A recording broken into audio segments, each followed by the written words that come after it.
Hello and welcome to the North Shore 9 podcast presented by FanDuel. This is the NS9 postgame show powered by Permani Brothers. I'm Cody, and the Pittsburgh Pirates fall to the Nationals 8-7, splitting the series in an extra innings. I don't know if you want to call it a blunder. I don't know if you want to call this a nice back and forth. That's kind of what I described it as here at the bottom of the screen, is a back and forth bout. But as the game progressed, it just seemed to get sloppier and sloppier. But we are here. Ryan was supposed to join me. We had some technical difficulties, so excuse him. I think he's gonna try and get back on here. But for now, you got me. You got good old Code Man. So no Raisits in the chat. I was about to say get your Raisits in, but we should have Raisits in. But anyway, let's get to this game. Not pretty, but Braxton Ashcraft, he did a great job, in my opinion, today. Braxton Ashcraft, let's start with him. He goes 5 2/3 innings, gives up 5 hits, 5 runs, only 2 of those earned, though, with 2 walks and 7 strikeouts. His strikeout totals just keep skyrocketing. I believe he leads the Pirates in strikeouts. But Braxton Ashcraft, man, just nails. Like, this dude's great. Obviously gives up the 5 hits, had a bit of a struggle there. I believe it was in the 5th inning. But they were about to get out of it, and that's kind of where I want to pick up this game, is in that 5th inning. You know, you have the bases loaded. You're like, okay, Ashcraft, let's figure it out, man. And he seemed to have done it. He seemed to have figured it out with the bases loaded, gets not a dribbler, but a nice ground ball to Connor Griffin, who then chooses to take the ball himself to second, gets hit by the base runner, however you want to, however that plays out, and then an errant throw to first base that looked like Connor Griffin was trying to hold it. And then from there, 3-run score, and just it fell apart. It fell apart for the Pirates at that point. And I really want to focus on this play at second. So our friend of the show, Michael McHenry, he tweeted out the ruling on what happened at second base. What the rule book says. The rule book states, the slide rule prohibits runners from using a roll block or attempting to initiate contact with the infielder by elevating and kicking his leg above the fielder's knee, throwing his arm or his upper body, or grabbing the fielder. When a violation of the slide rule occurs, the offending runner and batter runner will be called out.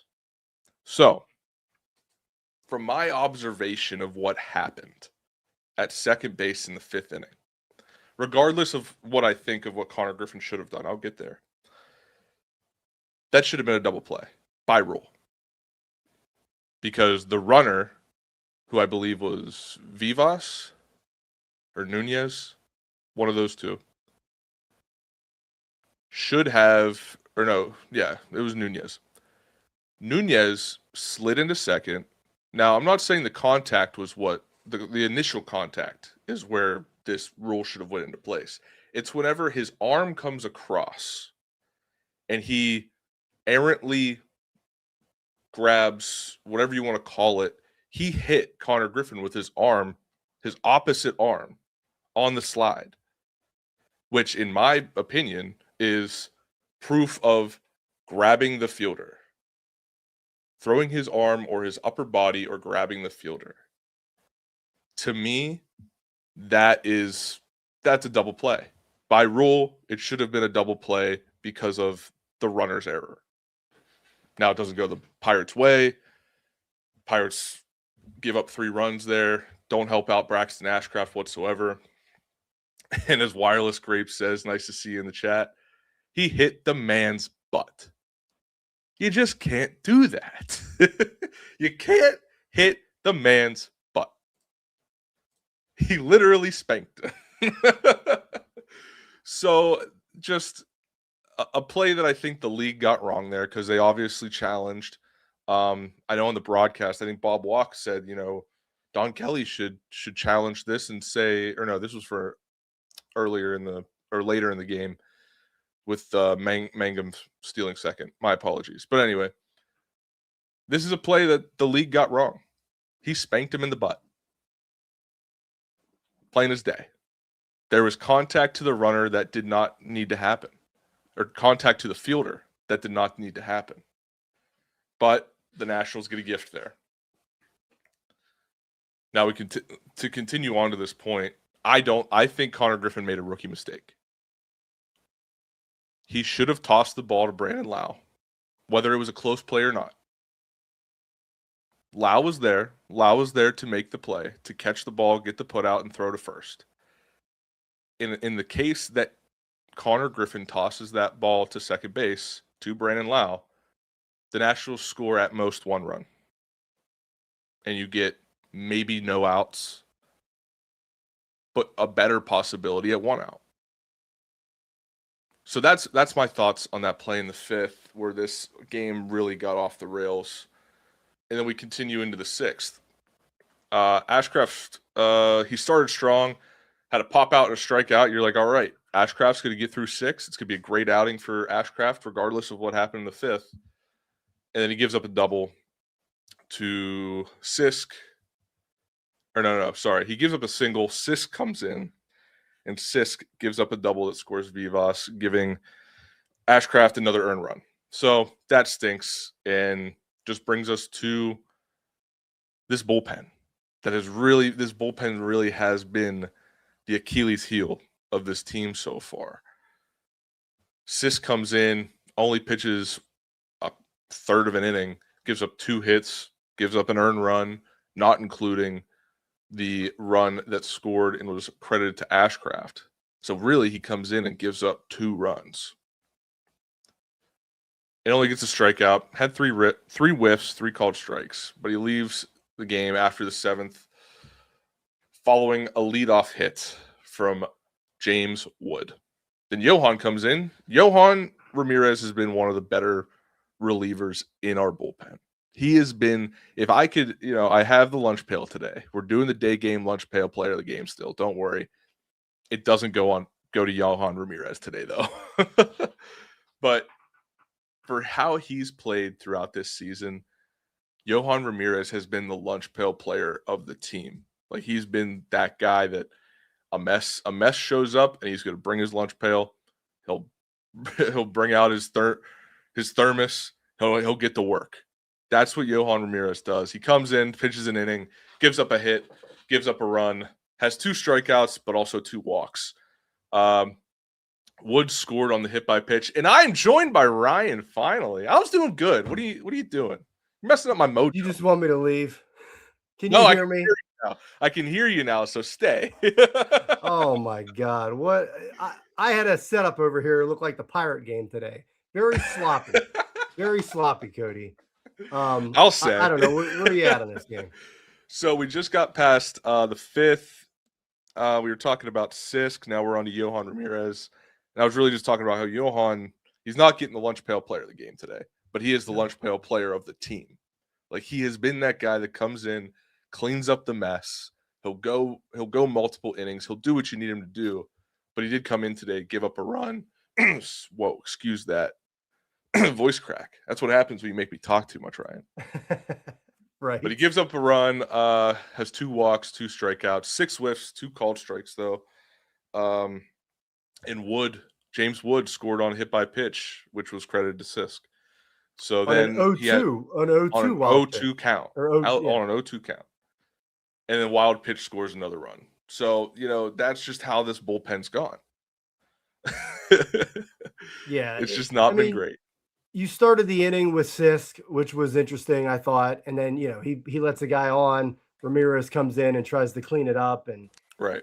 I don't know. It was just one of those games, Cody. Like, starting Sisk there in the top of the inning made sense because he only recorded 1 out. Like, he's got more in the tank. Might as well use it. But yeah, he comes in to start the next inning, and you're like, man, like, what are we doing? But right. I won't sit here and say he's the worst reliever on this team. Sisk has done well. He hasn't been great, but he's done well.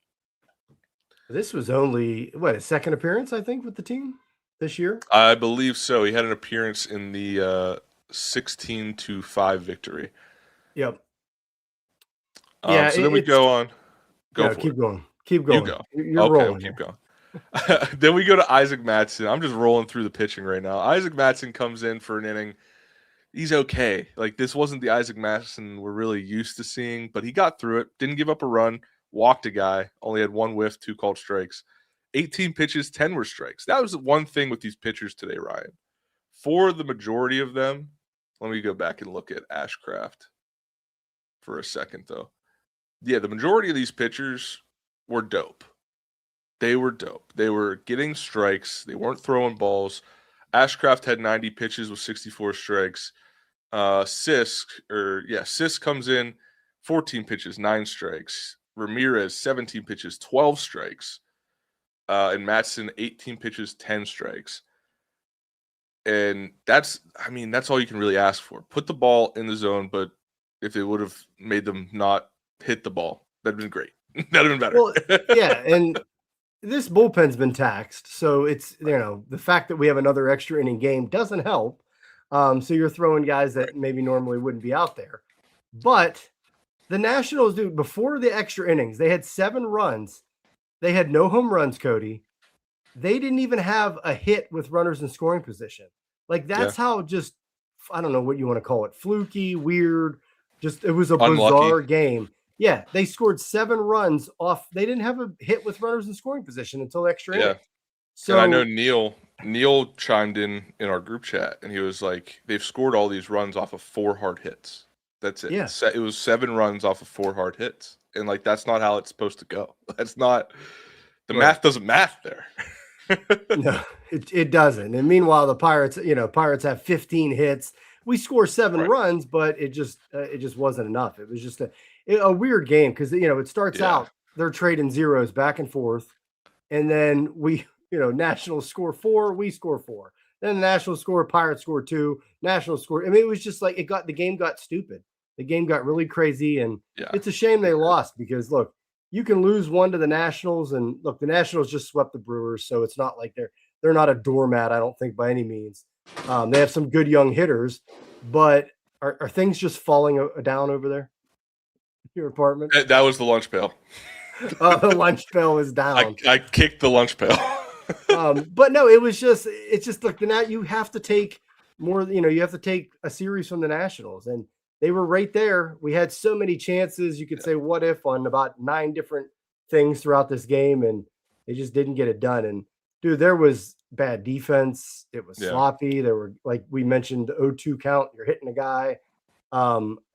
Griffin spiking the ball looked like who was it that threw that first pitch? Was that 50 Cent that time? And he threw it just like straight into the ground. Yeah. I mean, that's what that looked like on that double play. So it's just a crazy game, and it sucks that it was frustrating. It sucks that. Yeah, and I mean, rounding out this bullpen, I think the other story with the bullpen today was Justin Lawrence. Got himself in a bad spot. He had bases loaded, but he got himself out of it. And I know I saw a lot of people saying, like, oh no, this means now we're going to see Justin Lawrence in leverage situations. And hopefully Don Kelly isn't naive enough to do that and sees what we all saw, that, like, this guy got lucky. Like, the ball bounced the Pirates' way in that inning. But, yeah, other than that, Santana comes in, does his job. I mean, a run does score, but he did his job, basically. So let's now get into the offense. Now that we finally got through – or no, let's talk about the defense. Because you started on that. Yeah, it was the defense today wasn't great. I already got into I broke down what happened with Griffin. I broke down the rule. We did all that. So now I think the next thing to really talk about is, I know Tyler was a little upset with it in the group chat. Jake Mangum's defense, which is usually great. But he made some plays today, two specifically, that I was like, I don't think you did the right thing here, pal. The one was the diving attempt later in the game. Just like, I don't think that's a place in the game where you need to dive for a ball. I think these were both on the same play, actually. He dove for that ball, doesn't get it. And then instead of throwing home, he threw to second when there was a man rounding third. Yep. I don't know if it was like a direct throw to second, if he was throwing to a cutoff man. It didn't seem like he made the correct throw from right field. No, he didn't. I mean, it, like, he has to know that's going to be a double there, especially when he doesn't get the ball and he's diving. he's got to throw that home, make it a play at the plate. And that was it. Just, I mean, that was just one of like 35 things, Cody, that was like, man, if they had Right. just done this, they could have won that game. And yeah, like, look, Mangum had 3 hits today, so like he was doing it with the bat, which, Right. again, 15 hits for the offense overall. But you got to make that play. You got it. And I'm not saying you got to make the catch, but probably not dive for it. Keep it in front of you. And then, yeah, you got to throw it to the right base. If this was Onyo Cruz, we would be crucifying him for it. You wouldn't hear the end of it. Right. So, and we've saw it from, stupid throws from Reynolds, and, it's everybody pretty much. But I mean, O'Hearn's been pretty good for being a first baseman in right field. But, Mangum's in there because of his defense. Like he's should be our best outfield defender with who we got out there. So, and he's got to make those plays. Here's the thing about it too, is like coming into this season, it was understood, I think, at least by me, that this team was trading elite pitching and average hitting for subpar defense. And I can live with that. But when your bullpen doesn't pull up their part of the bargain here, you can't let this bad defense slide. You can't be making these mistakes. It's what lost you the game today was the bullpen combined with that defense that you knew you were coming into the season with. And Mangum was supposed to be the strength. And that's the kicker, right? Is like the guy that was supposed to round it all out to make it not so bad is the one that kind of gave up an extra run and like just made this a disaster. Well, I wouldn't say he made a disaster, but he helped concoct the disaster. I mean, it was just one play by him, kind of 2 plays in the same play, but we've seen it from kind of everybody. I mean, just everybody, and it's just, they have a brain fart here, a brain fart there, and it's just this team, like you said, they've traded hitting for defense. They've been hitting. Like they had 15 hits today, 7 runs. That should win you a game. And so they traded it. They're hitting. It's just the defense that, if the pitching is struggling, with walks or again hitting guys on 0-2 counts, you can't double down with the bad defense. It's just bad. And we get a sloppy game. I don't know. I don't know where the fix is, Cody. I don't know if there is one at this point until maybe the trade deadline when you trade somebody. But I mean, it's bad. It's piling up. Seems not almost not every game, but I don't know. But 3 times a week, every other game, it rears its ugly head. Right. Where I have some confidence is we've seen over the years with Ben Cherington that his strength is that he's able to find these relief pitchers that just come out of nowhere. Look at Dennis Santana. He's the prime example. We got him off waivers. We gave up nothing for him because I think it was the Yankees gave up on him. And look at him now. He's a fan favorite. Sure, he didn't start out phenomenal, but Ben Cherington has a knack for that. Like I know we hate to give him a ton of credit, but he is going to be on WNS9 Plus tonight, so might as well, right? Like that's what Ben Cherington's good at. So that's the one positive I can pull out of this is that we've seen it happen before where this team, Ben Cherington specifically, has been able to bulk up that bullpen when needed. Now, he hasn't batted 1,000. Do we remember Ben Heller?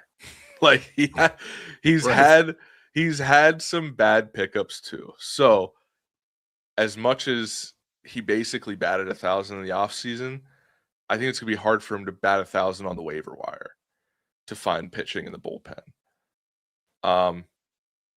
But yeah, that's where I find the positive in the bad defense is that maybe we pick the pile of the waiver wire and we find a good relief pitcher to make up for it.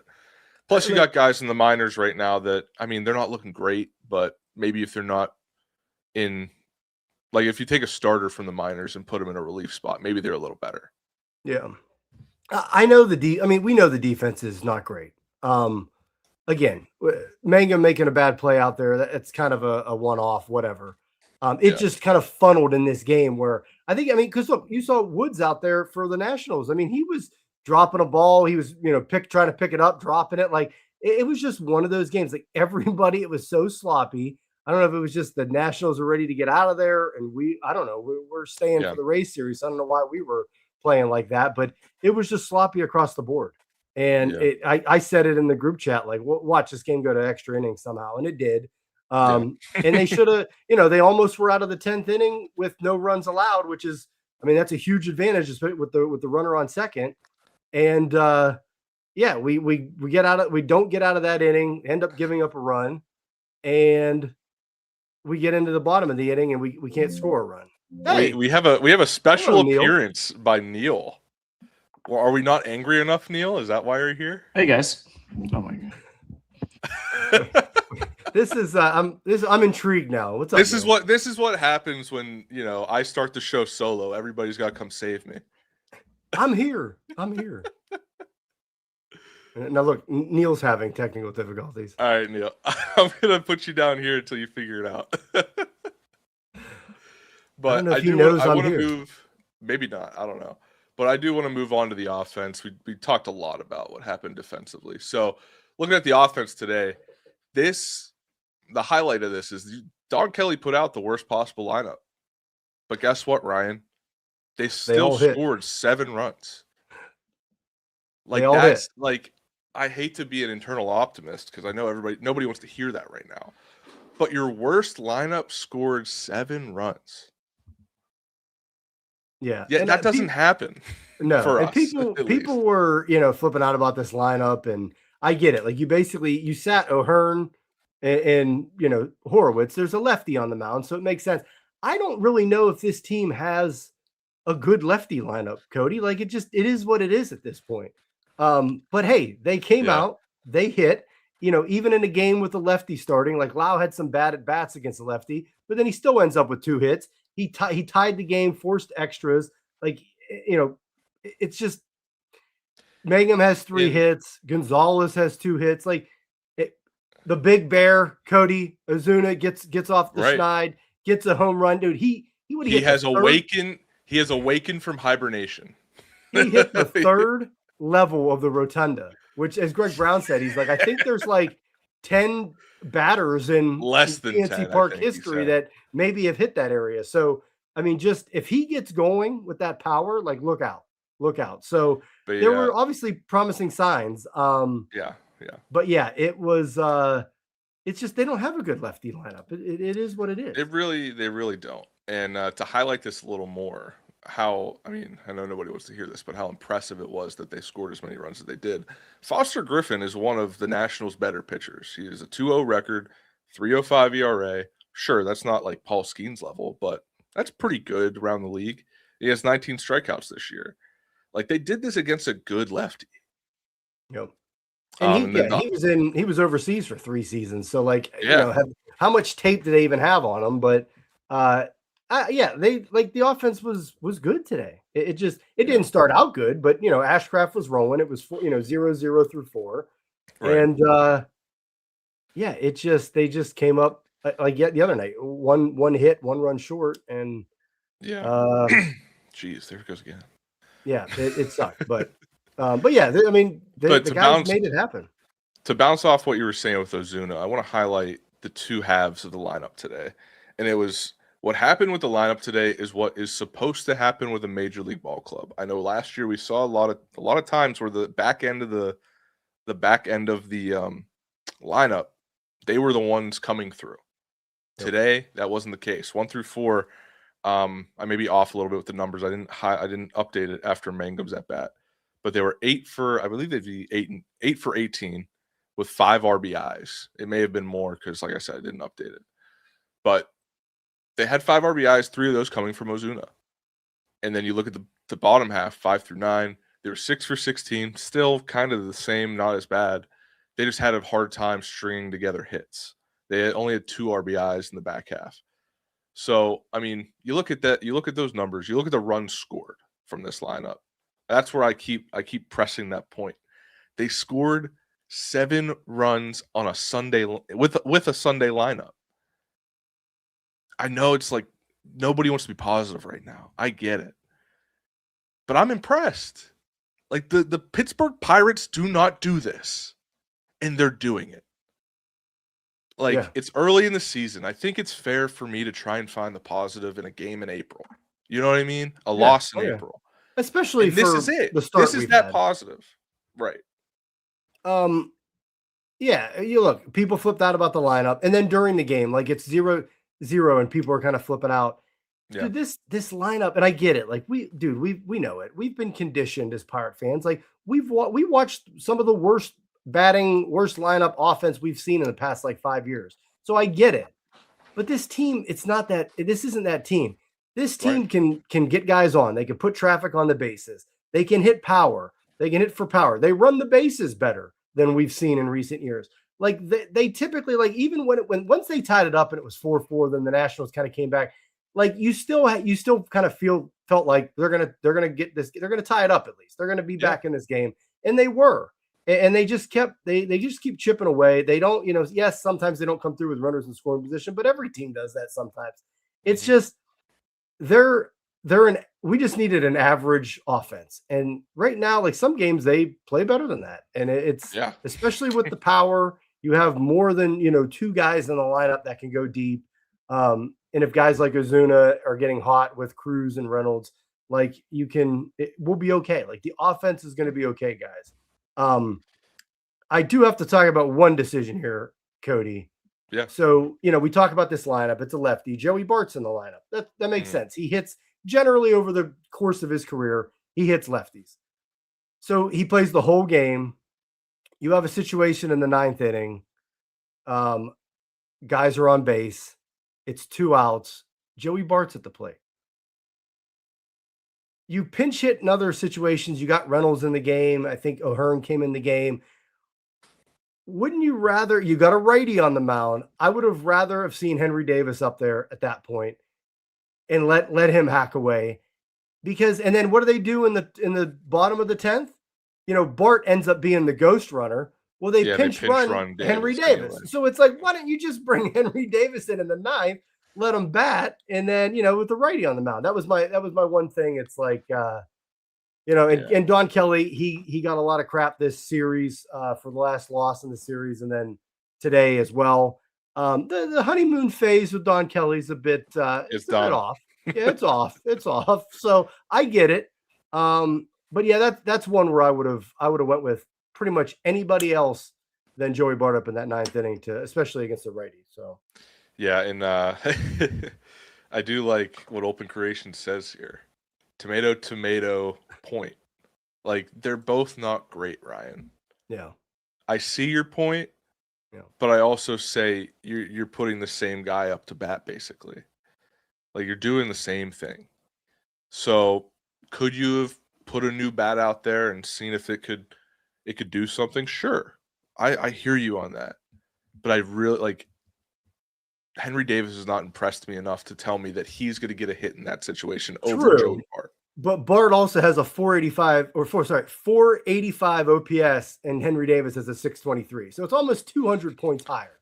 So I would have put they're Davis both bad though. And then you end up putting him in the next inning to run. So it's like, I get it. And I mean, yeah, after a game like the one the other night where Don Kelly's looking at the analytics, like maybe you have a point there. Like that's the point where you make that change. Yep. But yeah, I'm with our friend Open Creations there. And, like it's the same guy. He did a good job getting O'Hearn in the game once the lefty left, getting Horowitz in, getting Reynolds came in and pinch hit and then stayed in the field. So like he got his guys in there. Yeah. But yeah, I think I would have pinch hit for Bart in that ninth. But I don't know, man. It's a frustrating, wild, stupid game. Yeah, once that fifth inning started getting rolling, I was like, oh boy. This is going to be a bumpy one. Yep. And it was. The Pirates fall 8-7. I mean, I don't really... I'm trying to find some more highlights here. I'm looking at to 11-8. This was a good... Ryan, I got to pull back the curtain here for a second. I got to pat myself on the back here. This is the first post game that I made diligent notes on what happened in the game. I make notes. I usually make notes of like what I want to talk about. No, right. Today I made diligent notes of what happened in this game. Like I was highlighting innings, like all this stuff. I just gotta say, I did good. What's the Brian Reynolds meme? I'm proud of me. Yeah, or the you're like, I did my part. Right. Yeah, and it was a good thing you took notes because I was MIA for the first 10 minutes or whatever it was. But I messaged you in the group chat. I'm like, how do we recap this game? Like, I don't even remember. I know. It was just so many moments. I don't remember anything that happened before the 5th inning, basically. Right. Well, nothing really happened in the first 4. Nothing really did. There were a couple things, but Ashcraft looked really good. Right. And I mean, even he gives up 4, but you talked about, or he gives up 5, I guess, but 2 were earned. But it was all like the Nationals scored off. It was just weird stuff happening. It wasn't even the only thing that happened before the 5th that I wanted to talk about, and we don't have to spend too much time on it, was O'Neal Cruz's pop up for a single. I'm fine with what happened. A lot of people, including Brownie, were like, he's going to hear it from Don Kelly after this for not running Brownie it out. couldn't wait to say that. I got into it with Tyler in the group chat. I was like, what do you want the guy to do? This is a lose-lose situation for O'Neal Cruz. Any other guy that hits a pop-up like that, you don't say a word about him jogging to first base, right? But O'Neal Cruz, because you know how fast he is, you're like, why aren't you sprinting to first base on a ball hit 120 feet in the out in the field that's 100 feet in the air? You know, right. It was a lose-lose situation for O'Neal Cruz because either he does run to second and gets thrown out because Brady House got the ball right away and he was ready to throw it to second and would have tagged him out, or he does what he does and he's safe at first. Don't you want to run her on? Like, sure, he could have got to second, but guess what? O'Neal Cruz is the fastest man alive, other than Chandler Simpson. Like, he could steal second anyway, and I think he did. If he's running, well, no, if he's running, he's probably there. But it didn't. It ended up not mattering because Ozuna walked. After him, so right, I agree. But what other major leaguer is running that out? Well, we did just see this. I'm trying to think who it was. I don't know if it was O'Hearn or somebody, but there was a play like 2 or 3 games ago where kind of the same deal. It was a fly ball to the outfield. It was like usually caught. And then it ended up dropping in. Whoever it was for the Pirates ran the whole way and was at second. So, but usually when you see stuff like that, you're like, hey, heads up play by him. He was running the whole way, whatever. Right. You don't really say like, I don't know. I see it. And for Cruz's, he popped up and they showed him coming out of the box. He was frustrated. He was ticked off that he popped it up. Right. He threw the bat. So he wasn't even really watching the play. So I get it from that aspect, then he looked up and was watching him and you could kind of see like, I don't know if Woods is going to get that. And it's, so then he, was too late at that point. Also with Cruz in that play, I don't know what inning it was. If you remember what it was, let me know. But the play where he stopped at third, Beasley, kind of had the go home sign. And it was at the 9th when we could have. It was later in the game. Yeah. It was Lau's single or whatever up the middle. It hit off 2 gloves. Cruz was looking Beasley back to see what happened, but Beasley at first held the stop sign. Then he late told him. So I wasn't going to kill him on that as much as probably running it out the first and everything, which you probably should be doing as just as just a general rule of thumb to do every time. But I'm not going to kill him on the one at third. Beasley was kind of unsure, and it just was a weird play. And yeah, he's safe at home, but it's probably a play. Right. And with O'Neal Cruz's history, could be a bad play at home. We lost him for a whole season because he broke his leg because he did something like that. Granted, third base coach told him to stop on that play. But right. Yeah, I mean, I'm just tired of people trying to find a reason to hate O'Neal Cruz. The dude has done everything to recoup his whatever you want to call it, not his personality. What's the word I'm looking for? He's done a lot of PR to reestablish his identity. Yes. His PR has been great. He did everything in the offseason. He got the lefty specialist. He did it all. He looks like a ball player. He's the guy on the field that has probably the most emotion now. Yep. Whenever there was a time where we were like, does this guy care about playing baseball? And it's abundantly clear. O'Neal Cruz loves the game of baseball and loves playing it with the guys that are on the Pirates. He loves playing in Pittsburgh. Don't try to crucify him on a play where he's safe at first anyway. Like what? Like I'm tired of it. I'm tired of the narrative. He's playing very well. Let's put it to bed. Pretty much since opening day, the mishaps and for he's been great with the bat. He's been pretty, he's been good. And again, if he makes a mistake, the fan base loses it. So more people are going to get on him. It's just the nature of the beast at this point. I did want to mention one other. I remembered one of the other 35 mishaps in this game. The 6th inning, Connor Griffin triples in a run, scores Bard 5-5. Horowitz is up. Contact play, ground ball, Griffin goes home. He's thrown out at home. Of course, Mangum comes up, singles, Gonzalez singles after, and we don't, we get another run, but we could have had 2 runs there.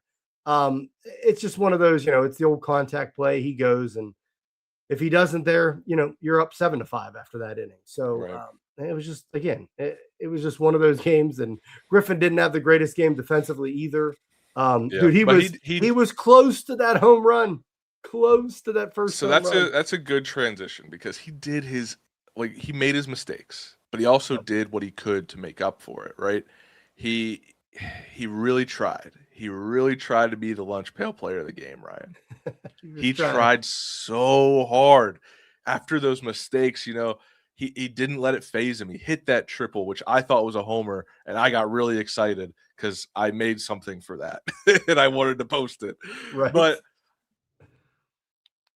the lunch pail player of the game does not go to Connor Griffin. Right. The lunch pail player of the game goes to Marcell Ozuna.